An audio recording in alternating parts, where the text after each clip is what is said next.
Hey, welcome back to Cowboy Leather. I'm Scott.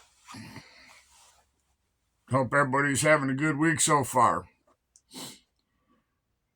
Hope everybody's, getting projects and work in. So, today we're going to build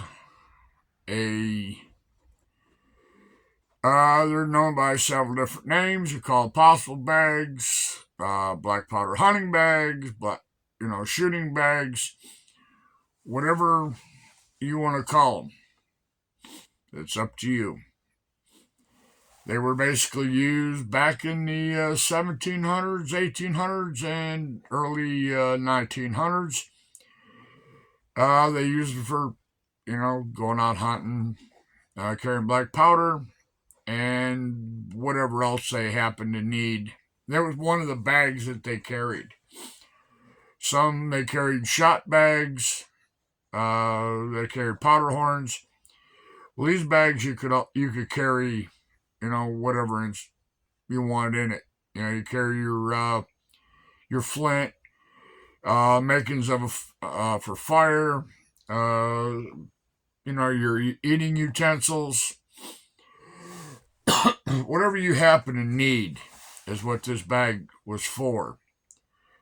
They also used a bag called a haversack, which was a cloth canvas bag. Some were canvas, some were they would take animal fat and make a waterproof bag out of the same thing. So, this is a possible bag. No, not much more I can tell you. So, I'll show you how we're going to make it. And we'll try and do this as quick as possible and as painless as possible. So let me point you down at the table, and I'll show you what we got pieces parts wise.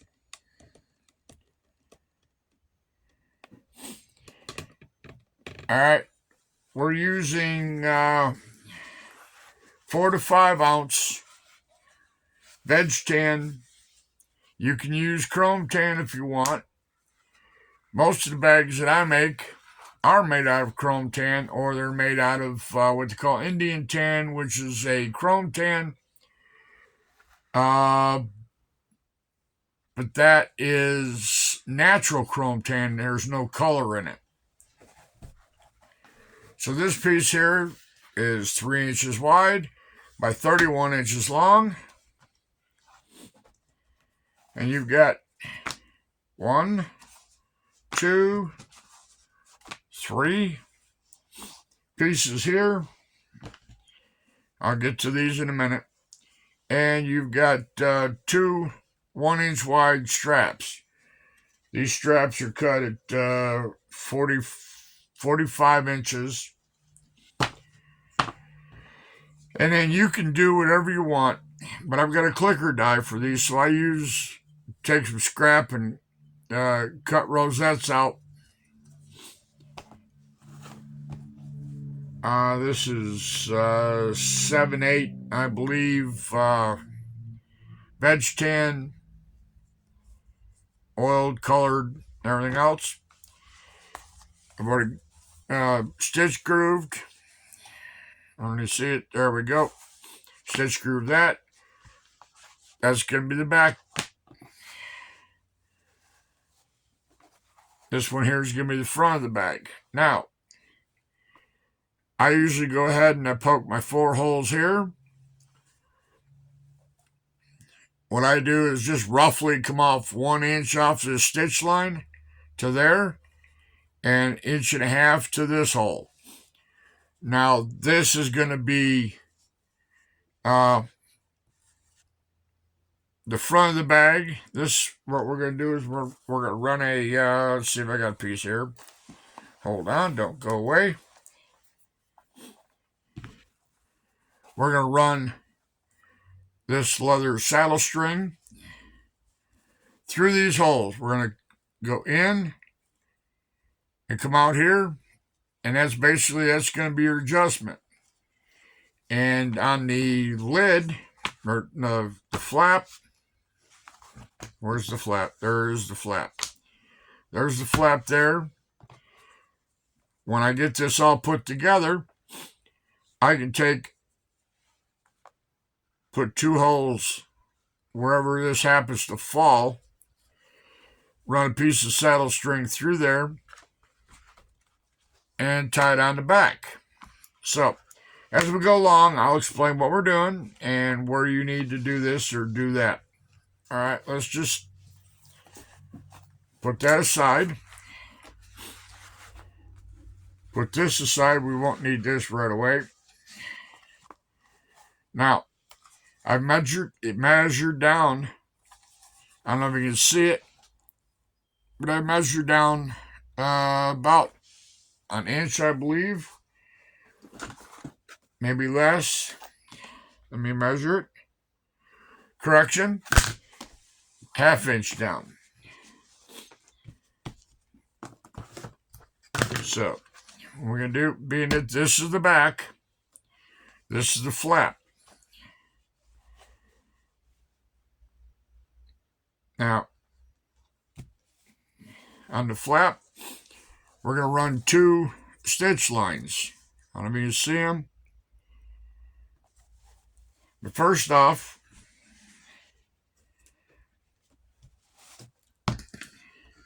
we're going to take, I use Masters. You can use whatever you want. Basically, this is just to hold the flap in place while we're diddling with it. Bring yourself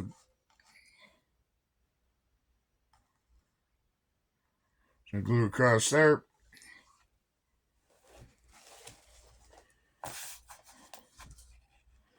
Now I measured same thing on the top, around the flap.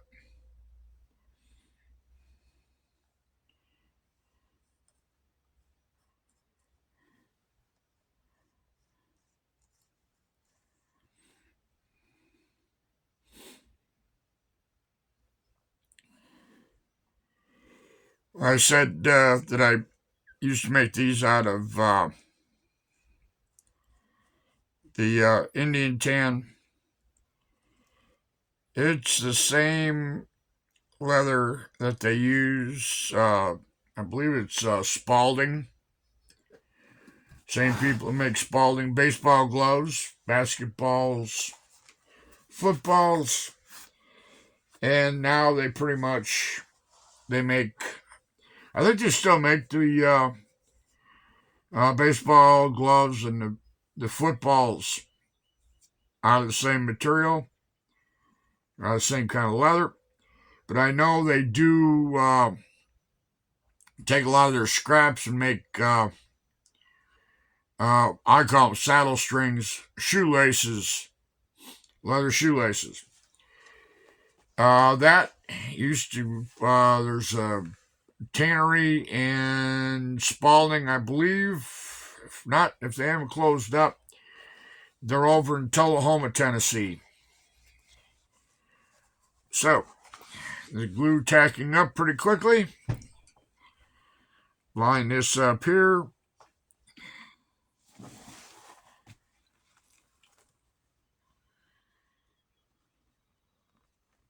Line it up on my scribe marks.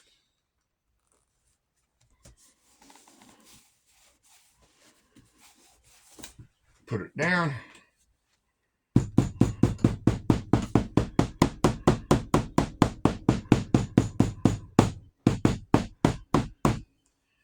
Give it a few love taps. All right. So what we're going to do now is we're going to go over here to the hot mess, and we're going to secure the straps on. In fact, while I'm here, let's do that.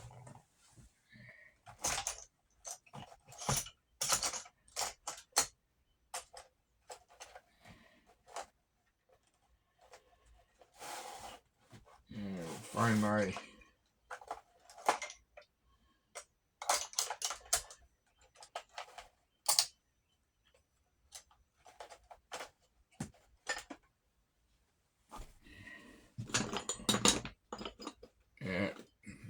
Don't worry about it.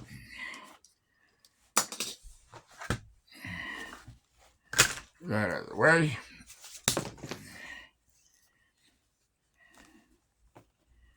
Now, what we're going to do is figure out, it's got blemishes on it, so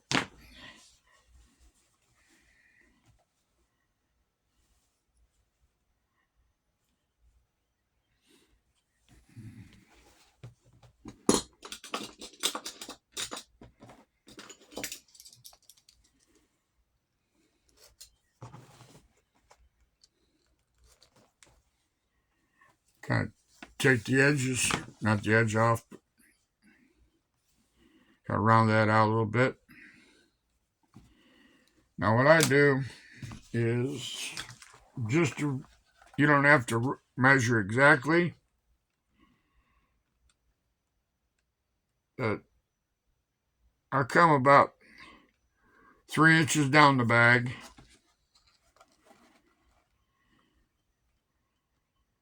and we'll say 1.25 inches in.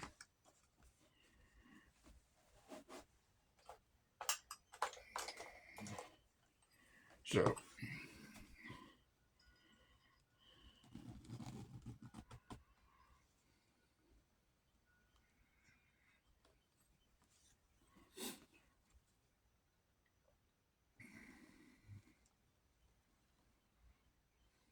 mark that. Now, I normally do not, I stay probably about 1/2 inch away from the top where the seam is, where I put my glue. Don't glue that, don't stitch it. Get that out of the way.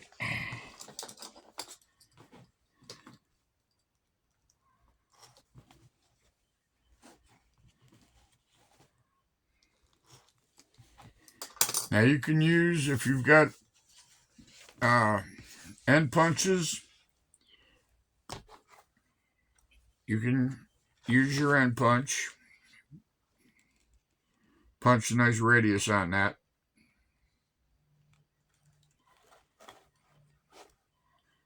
I say 1.5 inches.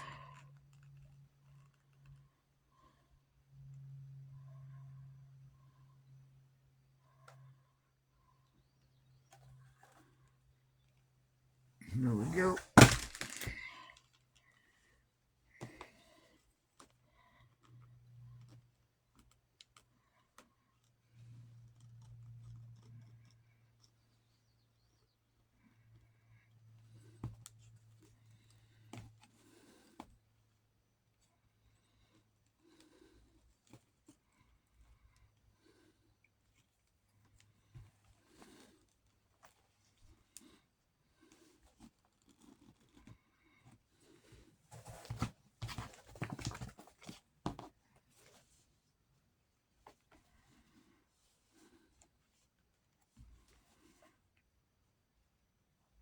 I'm going to put a little mark on here, so when I glue, I don't go past that line.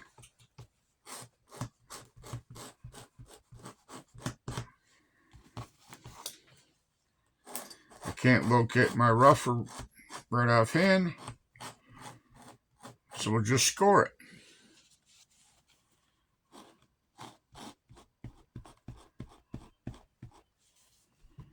Again, the glue's just to hold it in place while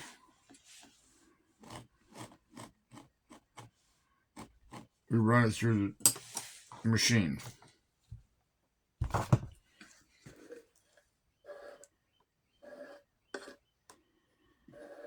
You know, they're a simple bag.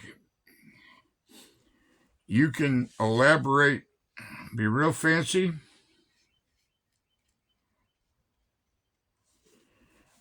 or you can be a minimalist and not get carried away.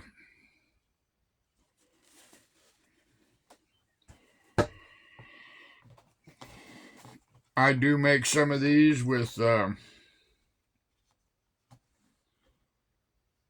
inside pockets, but this one's just going to be basically the plain Jane version.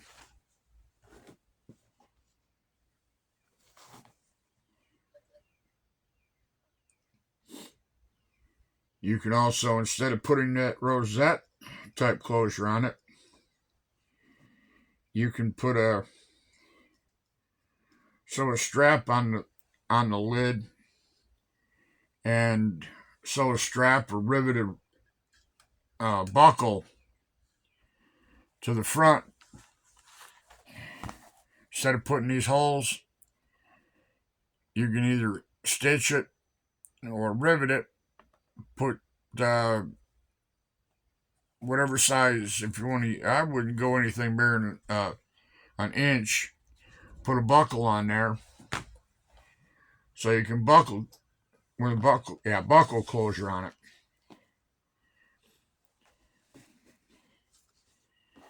All right.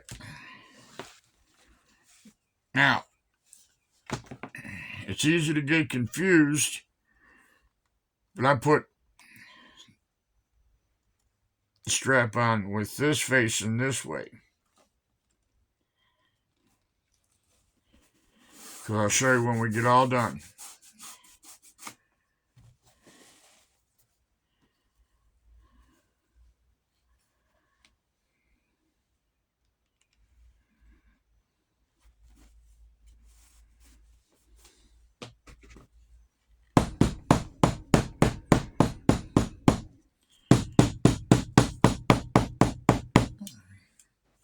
I like to try and get all my prep work done before I go to the sewing machine. So we'll just let these sit, let that glue dry up a little bit more.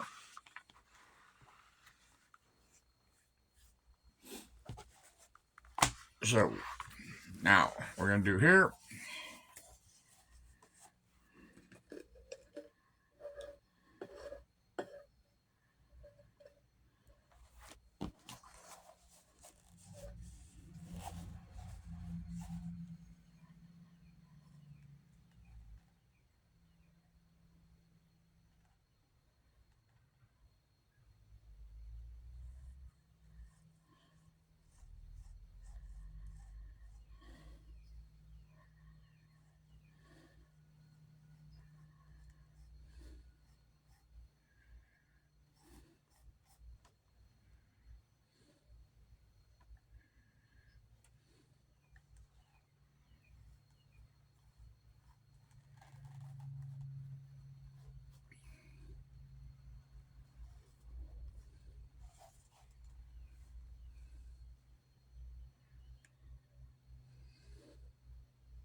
What I do is I come up a little bit farther on the corners when I glue it.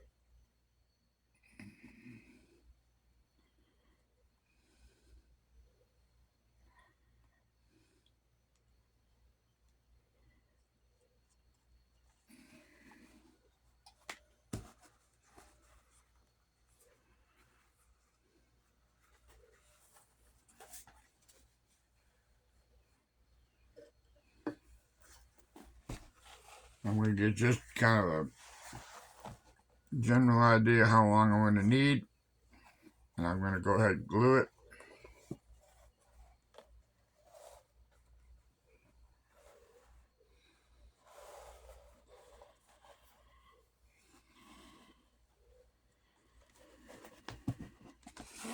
Set this aside.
See if I can do this without getting glue all over me and all over everything else.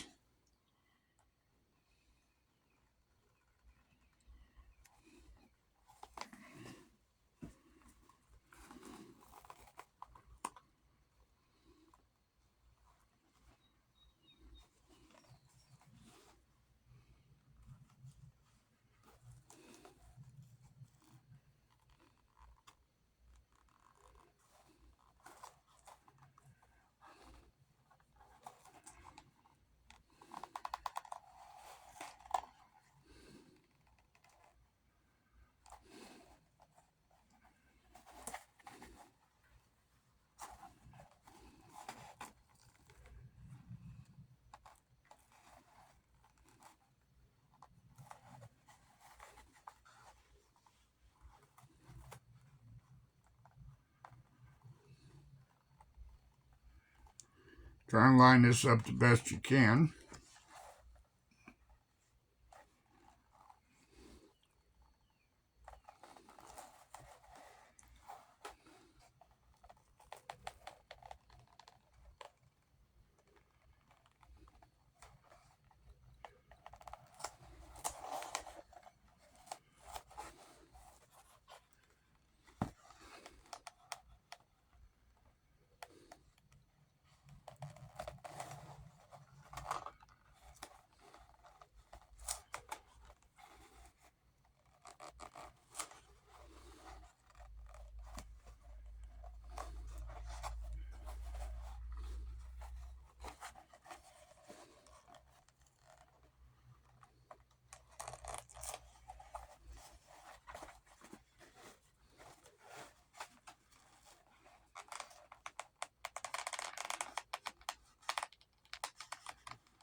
Okay.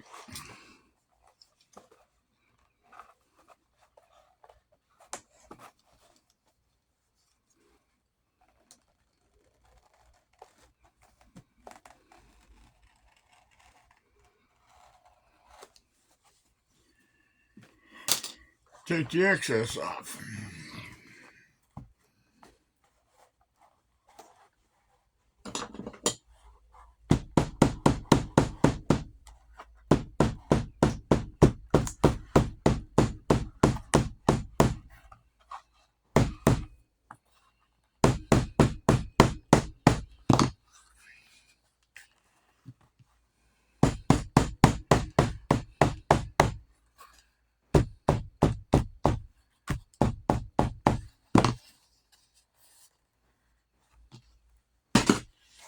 All right.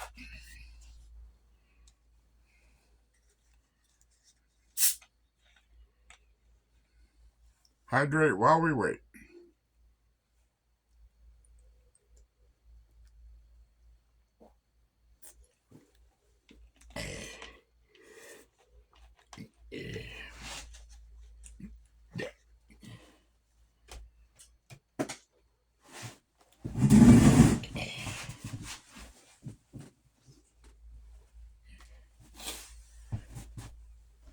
All right.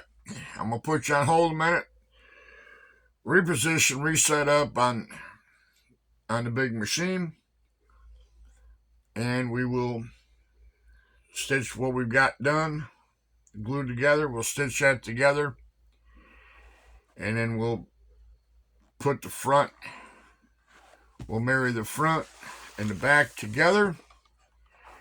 And we'll be on the home stretch. So just hold on. We'll be back in a minute.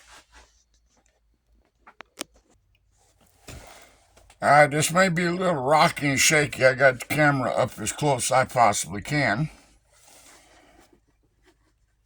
So don't get seasick.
Now we'll go ahead and stitch this up.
Easy peasy.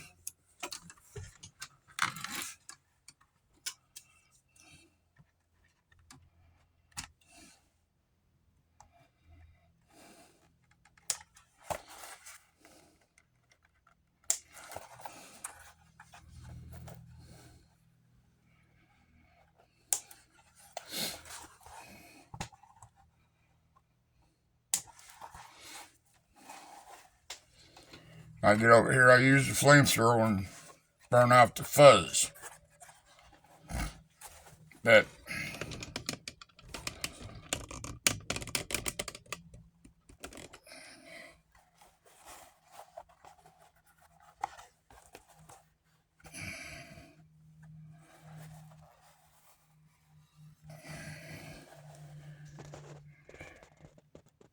commercial break. Okay, let's put some sticky stuff on it. Tweak this just a little bit. Excellent.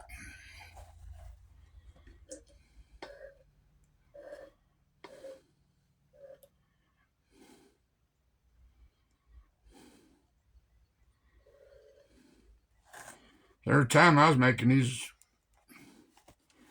5, 6 a week.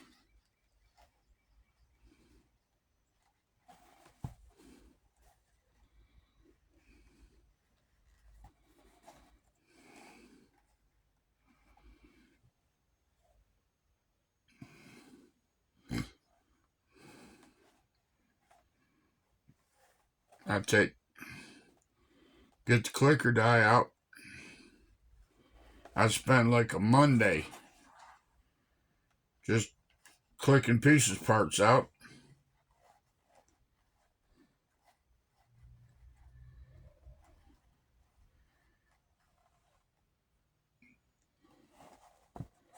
And that would be, when I click the pieces parts out, that would be pretty much for everything I had to make for the week.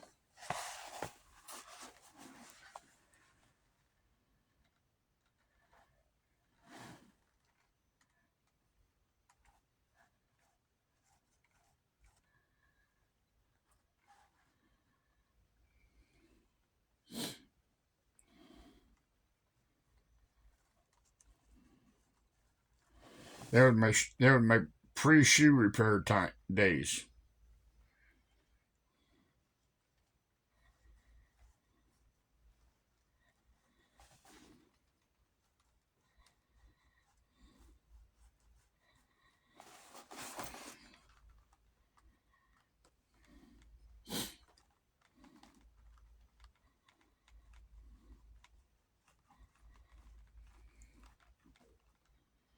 This one would have been classified as the medium size.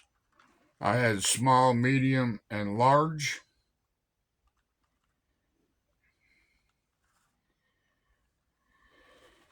The large was pretty big. If you go back to some of my older videos from years ago, uh, there should be quite a few videos on there of me making these things.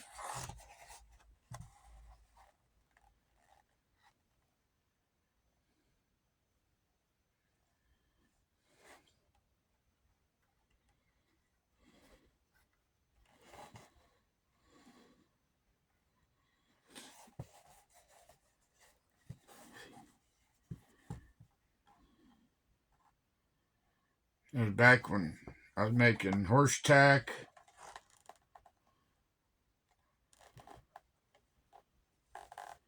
Again, like I said, that was pre-shoe repair days.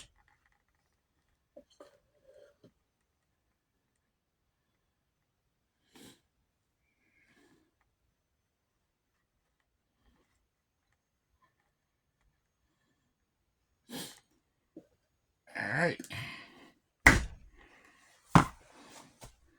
Let's let it sit.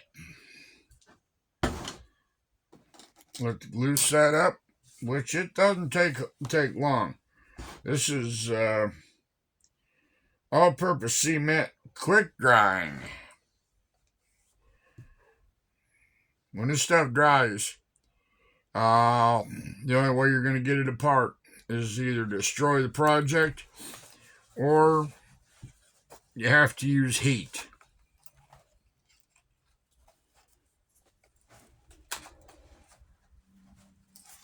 to get them apart.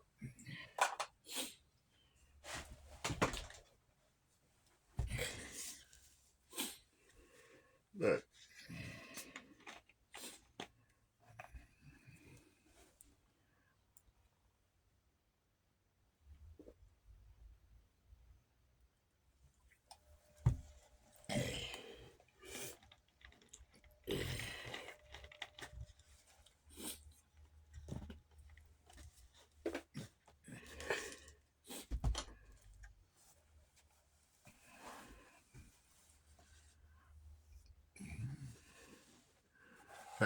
while we're waiting,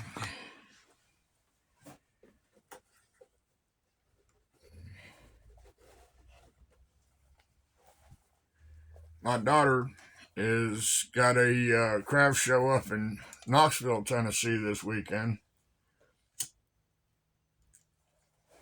It's a 2-day affair. So she called me up, said, "Daddy." I said, "Yes." She said, "I need some leather goods." I said, "Okay." I said, "What do you need?" She said, "Whatever you can make me." I said, "Okay." I said, "What kind of clientele you looking to bring in?" She said, "Well," she explained, "it's kind of, uh, oh, I can't remember what she called it, but it was like Renaissance and old world European." I said, "Okay." I said, "I can make this. I can make archer wrist cuffs." I said, "I make some belts, stuff like that." She said, "Don't get too complicated." I said, "All right." She said, "How about some belt bags and like crossbody bags?" I said, "Yeah, all right, we can do that." So yesterday, in between the rest of the stuff that I had doing, that's a belt bag. The lid's a little crooked because I threw it up here, but fringe And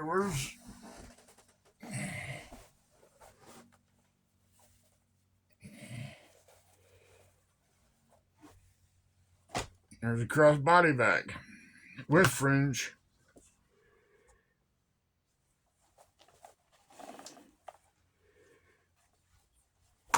So that's just two of them I'm taking up.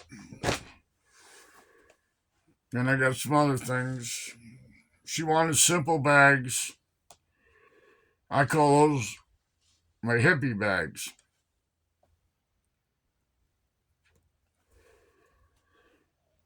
There's no gusset in them, but they hold a whole lot of stuff.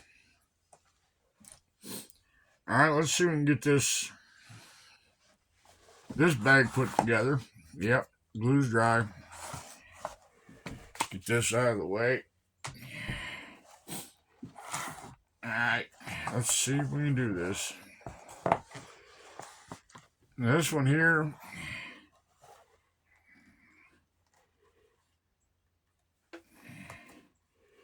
being that this is clicker dye,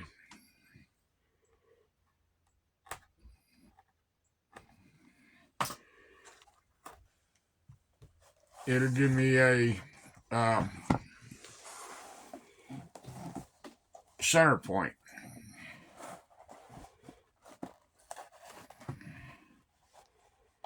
So just open that up.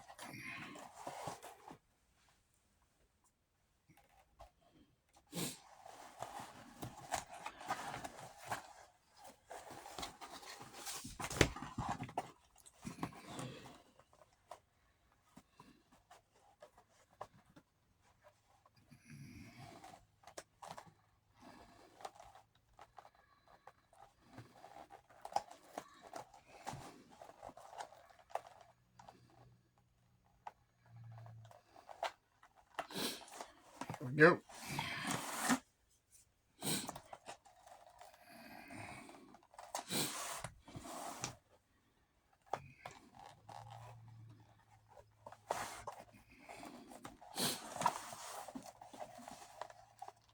You know, I like making these bags.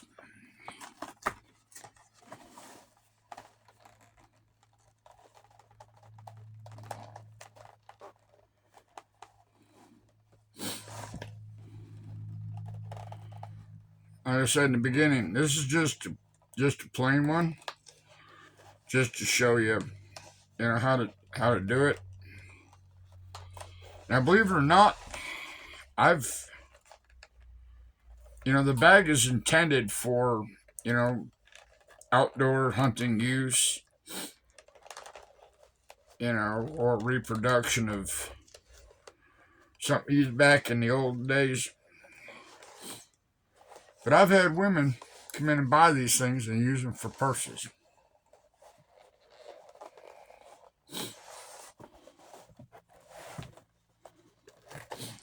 Especially the ones with the with a pocket in them. Just something they can throw junk in.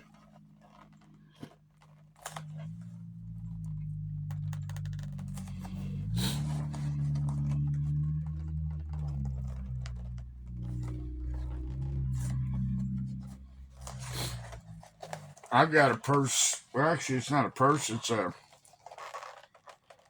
I call it a trapper's bag.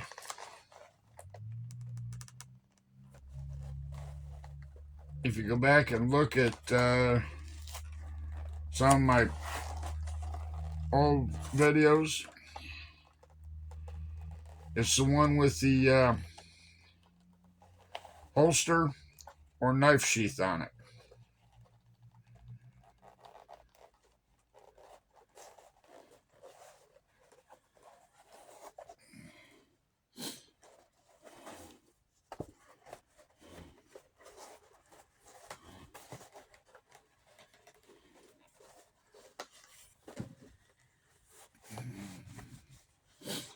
Yeah, there we go. Now see, that's why I did not poke holes up here, because I'm going to leave this flat about, just above the top of these holes here. So I'm going to put you on hold. You've already seen me stitch up one side. Do the stitching on it. So I'll be right back, and we'll finish this puppy off. All right, we're back. So, find my little pieces here. Oh, there it is.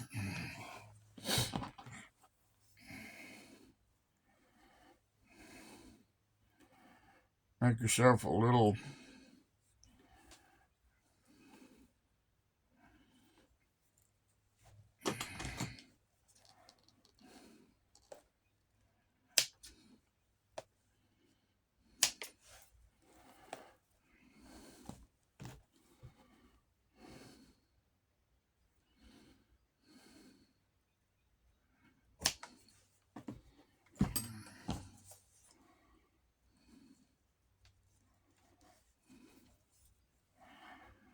slip them through like so.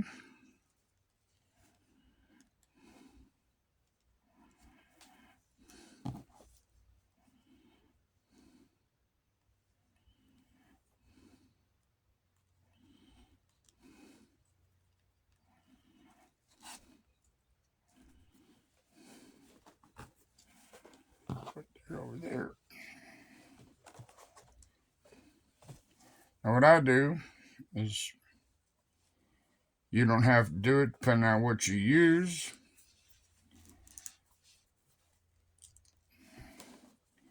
If you want to get fancy and find yourself a hickory nut or something like that and slice it in half, make a closure out of it. Anything you do like that with, we'll say like nature, find yourself a stick, some kind of a bone from an animal, you can use that for a closure. If you want to make it, put a deer antler on it. It's up to you.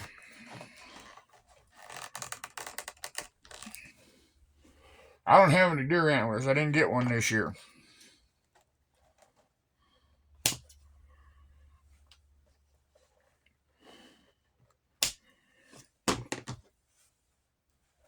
So, that goes on there. Now, do the same thing here.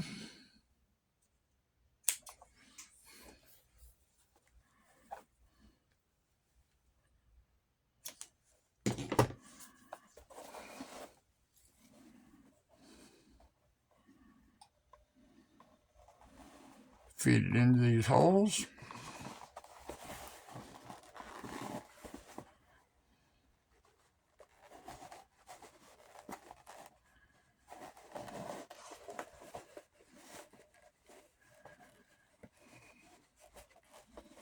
This is basically a friction closure.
and you don't have to, but I tie a knot in the end of here.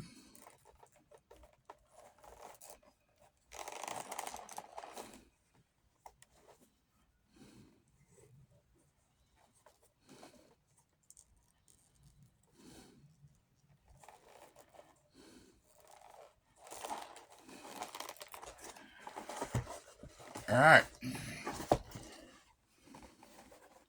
That closes that. Now,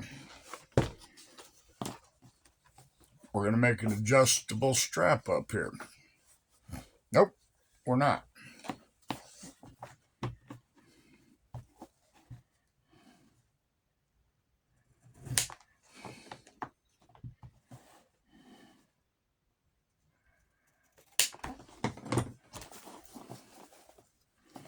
We're going to make an adjustable strap, but we're not going to make it like I usually do. Straighten these out.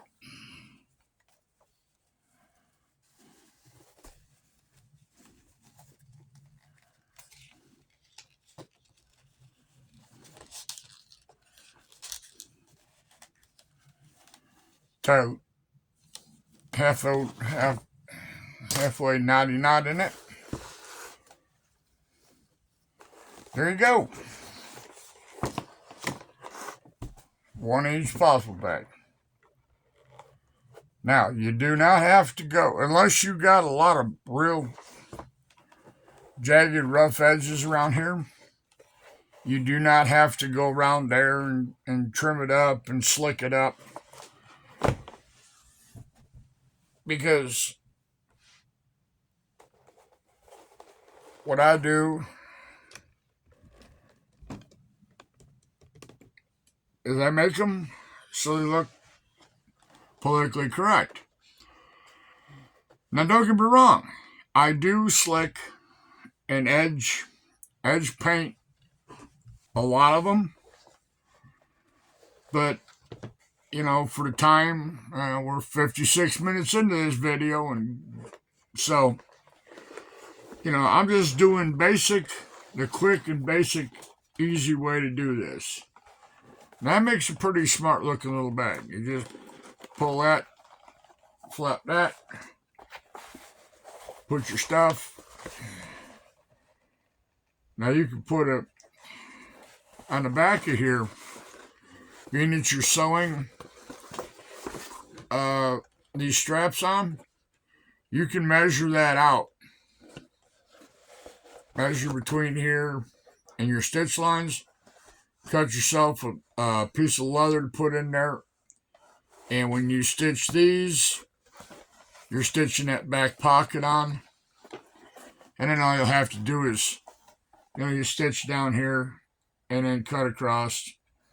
Come over here, do your hoop-de-doo, sew it down, and you got a pocket. Now, if you want to get fancy, you can cut some fringe for around here. You can do whatever you want to do to it. But if you're trying to go for something that's looking like period correct, this is it. You can take a thinner piece of this, and if you got some rabbit hide or hair-on deer hide or cow hide, or if you got a coyote pelt, you can put the coyote pelt on here with, I think they call it a mask. You'll have the coyote's nose, 2 eye holes, and put that on there to dress it up. Again, you're the maker. You can dress it up any way you want. Like I say, if you want to use some kind of animal bone as the closures instead of using the rosettes, it's all up to you. I'm just showing you how to make it. What you do to dress it up or make it your own personal design or whatever, It's totally up to you. I'm not going to tell you what to do. You know, what can I say? Except for this video is running pretty long. It's almost an hour long, so I'm going to get out of here. And we'll see y'all Friday for the Friday version of Cowboy Leather. We'll see what we got. We can make a video about, or we'll talk about what we did through the week. So, with that being said, hope everybody's having a good week. Hope everybody is getting their projects done. I'm the Cowboy. Scott, I'm out of here. Bye.